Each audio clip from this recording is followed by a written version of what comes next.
We gaan met Arie praten, Arie den Hertog. We gaan praten over het werk wat u doet, ganzen doden. En met name ook rondom Schiphol om ervoor te zorgen dat wij met enige regelmaat veilig in het vliegtuig kunnen zitten. Maar eerst even een kleine andere kwestie waarmee u lang geleden in het nieuws kwam.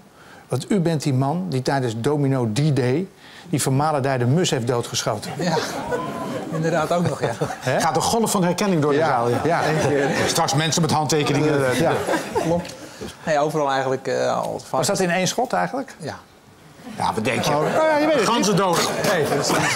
Zo'n mus is veel kleiner, lijkt me veel moeilijker, of niet? Hij is moeilijk, maar daar oefen je ook voor. Wat een gedoe heeft dat gegeven, hè? Een hele hoop narigheid. Voordat ik thuis was, stond het al op internet. Dus dat is echt heel erg snel. Ja. Ik werd al gebeld van, nou, je hebt zeker raak geschoten. Ja. Toen was ik thuis, stond het al, toen vol op de telefoon bellen. Er is veel, wat dat betreft is er natuurlijk heel erg veel emotie bij het werk dat u doet. Of het roept veel emotie op. Ja, het roept heel veel emotie op. Maar het is vaak, leert de praktijk ook onwetendheid van mensen.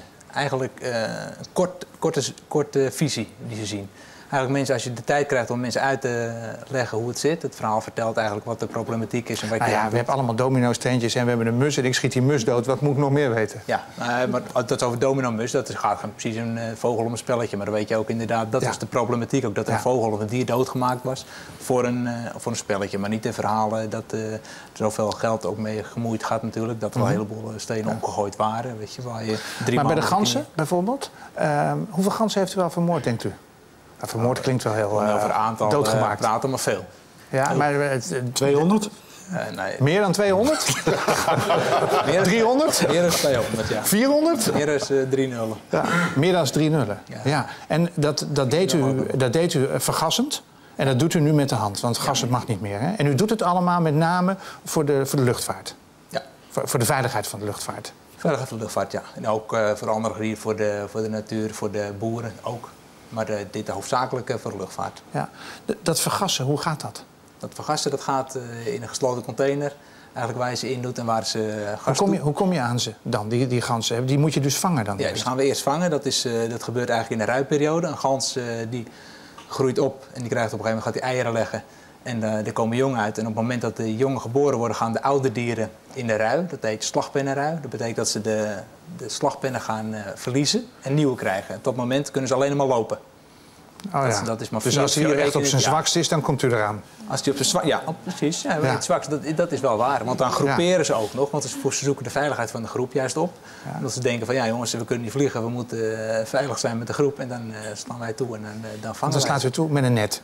Met een net. Nou, eigenlijk een inloopkraal. Het is eigenlijk een soort kooi die je neerzet met vangarmen eromheen. Zeg maar, rol je een soort gaas uit van 150 meter. En dan loop je een gebied door. Vaak met 2 of maximaal 3 man. En dan pak je per ochtend zo'n 500, 600 ganzen. U drijft ze dan als het ware het net in? Ja. Drijven ze het net in en dan worden ze meegenomen en dan worden ze afgemaakt. Zullen we even kijken naar de situatie rond Schiphol en de ganzen? Ja.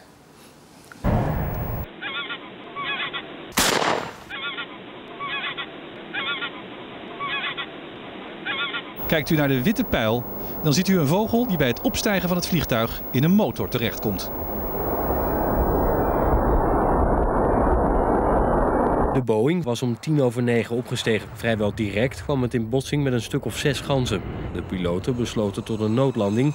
Hulpdiensten stonden paraat en de 162 inzittenden konden veilig het toestel verlaten. De schade door de ganzen aan het toestel is flink. En dat is dus de reden waarom u gevraagd wordt om die vogels in elk geval uit die vliegtuigen te houden. Is er geen andere oplossing denkbaar, mogelijk, dan ze te doden?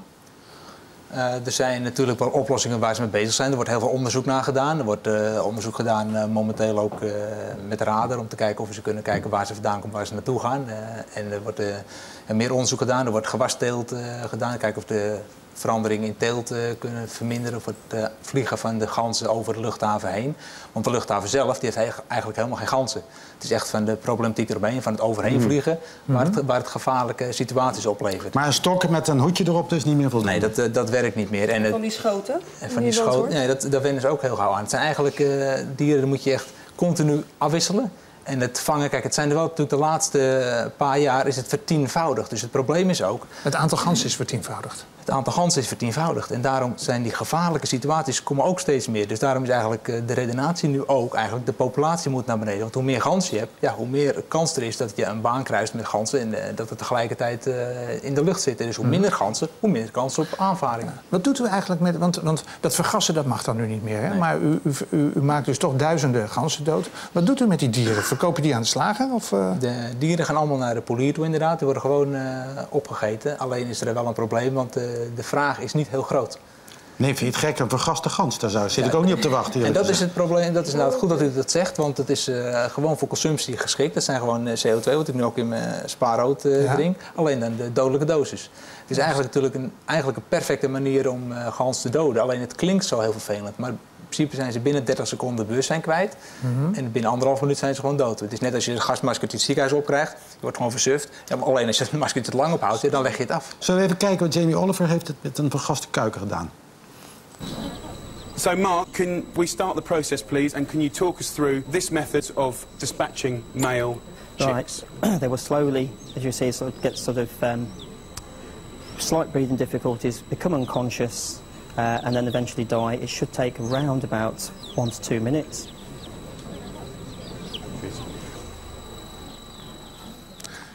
Ja. Heeft u wel eens last met mensen die voor dieren willen komen? Vaker, ja. Dat klopt. Kijk, mensen die... kijk, om dat te zien is natuurlijk vreselijk. Daarom moet je ook niet... Je gaat niet in iedereen laten zien natuurlijk. Je gaat het in gesloten ruimtes. En het gebeurt wij doen het niet in glazen kisten natuurlijk. Want dan zien de beesten ook de ruimte. Ik kan beter donker houden, dan zie je het niet. Kijk, als een slager zijn koeien in het weiland zou schieten... zou een gekhuis worden. Als nou elke boer... En laten we eerlijk zijn, als die boer op het land die koeien gaat schieten... er is een grote heisa. Nu gebeurt het keurig achter gesloten deuren. Niemand ziet het, niemand hoort het. We eten allemaal lekker vlees. Terwijl het in feite hetzelfde is, bedoelt u? Terwijl het in feite hetzelfde is. Je ziet nou, er gaat aan tijd gemeten worden, weet je wel. Maar ja, kijk, dat duurt langer als je door een kat een spuitje geeft bij de dieren. Het duurt ook even eer dat hij dood is. Wat voor last heeft u gehad van de mensen die voor dieren opkomen? Nou, toen wij op Texel ook een hoop ganzen gevangen hadden, toen hebben ze ons bedrijf in de brand gestoken. Ook al gespoten te muren, weet je wel, voor Killing Geese, Texel en ALF en Animal Liberation Front. Gewoon, ze rijden af en toe achter je achterna en dan kun je de uitlaat allemaal dichtpeuren, dat soort dingen. Maakt het indruk op u? Nou, je wordt wat harder, maar het maakt zeker indruk. En ik heb ook een gezin en kinderen. Ik woon naast het bedrijf. Het is niet leuk als ze de boel in de fik steken natuurlijk. En af en toe foto's van je nemen. Dat wordt wel een beetje bedreigd. Ik heb nou een hekwerk staan en camera's hangen gewoon om puur uit zelfbescherming natuurlijk. Wie is uw opdrachtgever eigenlijk? Nou, opdrachtgevers zijn verschillend. Dat zijn, kijk, dit luchthaven, provincie, gemeentes, maar ook Staatsbosbeheer, natuurmonumenten. Er zijn ook gebieden natuurlijk. Want het is met name ook het aanleg van een heleboel plasdrasgebieden en waterrijke gebieden in Nederland, waardoor de toename van de ganzen zo explosief is gestegen. We hebben ten eerste ook eiwitrijke grassen. Die boeren hebben allemaal gras wat die ganzen graag eten. De natuurbeschermingsorganisaties die kopen grote gebieden, maar doen er eigenlijk niks mee. Maken het eigenlijk wat een beetje verruigen. Wat ik wel eens zeg, dat zijn eigenlijk hotels. Alleen maken ze geen restaurant erbij. Ja. Dus allemaal hotels, allemaal keurig plasdrasgebieden. Maar ze gaan eten bij de boeren. Ze hebben toch eten nodig. En dan kan je krijgen, jongens, op dit moment gaan we ze hier verjagen. Want dat zeggen ze, ja, zijn er geen weringsmaatregelen. Tuurlijk ga je die ganzen hier verjagen. Dan gaan ze daar naartoe. Want die boerenmaatregelen gaan ze naar dat perceel, dat perceel, dat perceel, dat perceel, dat perceel. En hoe meer ze vliegen, hoe meer ze verbranden, hoe meer ze moeten eten. Dus compenseren. Dus je kan wel zeggen, jongens, zijn er geen andere methoden? Moet je niet allemaal weren? Tuurlijk kan je weren. Maar ze zijn er, ze blijven er, ze moeten eten.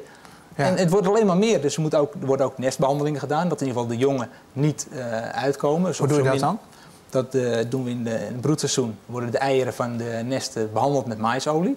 Maïsolie legt een klein filmpje over de eieren, zodat de zuurstoftoevoer door het ei niet meer is. Dus in principe is er gewoon geen ontwikkeling van het embryo. Op het moment dat je hem ingesmeerd hebt, begint het rottingsproces. Maar terwijl die gans even niet oplet of even eten aan het halen is, dan gaat u naar die eieren toe en doet er gewoon maïsolie overheen? Ja, terwijl hij aan het broeden is. Want hij eerst legt een gans eieren, dan legt hij tot het nest vol is, dan begint hij met broeden. En zodra hij begint met broeden, dan ga je insmeren. Dan blijft hij ook 3 weken broeden op die eieren. Dan kan die eileider indrogen, zodat hij dan niet meer door gaat leggen. Want als je namelijk dat nest weghaalt, dan gaat hij meteen... een nieuwe eieren leggen. Blijft die eileider actief, blijft die eieren leggen. Dus dan ben je tot juli... en een paar vossen erbij, zou dat ook helpen? Vossen erbij, dat wordt wel vaker aangedragen. Maar een vos is niet selectief. Die eet ook andere dieren? Die eet andere vogels ook. Je wilt diversiteit en geen monocultuur. Dus je krijgt... dus die eet alles, die vos ook. En helemaal in de maanden buiten als de ganzen weg zijn. Ja. Wat zit er eigenlijk op uw shirt? Is dat ook een gans? Dat is een eend. Schiet u die ook of die schiet u niet, denk ik? Die schiet ik ook. Oh? Ja, en dat is dan, dat heeft niks hiermee te maken, dat is gewoon wild. Dat is gewoon jagen. Dat is gewoon voor de lol? Gewoon voor de lol. Dus door de week doet u de gans als werk en in het weekend de eenden voor de lol? Van je werk je hobby maken, van je hobby je werk. Dus, houdt u zelf dieren eigenlijk? Ik hou zelf dieren en ik hou ook heel veel van dieren. En ik hou ook veel van de natuur. Er kunnen mensen die, wat voor dieren houdt u? Ik heb thuis ook een gans. En ik heb ook een gans? Eén gans? Eén gans. Ja? Eén gans die kan niet fokken. Ja, hij heeft ook geen naam. Heeft u echt een gans thuis? Ik heb 1 gans. Heeft hij ook een naam? Nee, die gans heeft wel een naam. Puk heet hij. Hij was ook een Pukkie toen we hem kregen, weet je, een Pukkie. Wij noemden u de ganzendoder, maar u heeft zelf het bordje faunabeheerder. Ja. Wie heeft dat bedacht?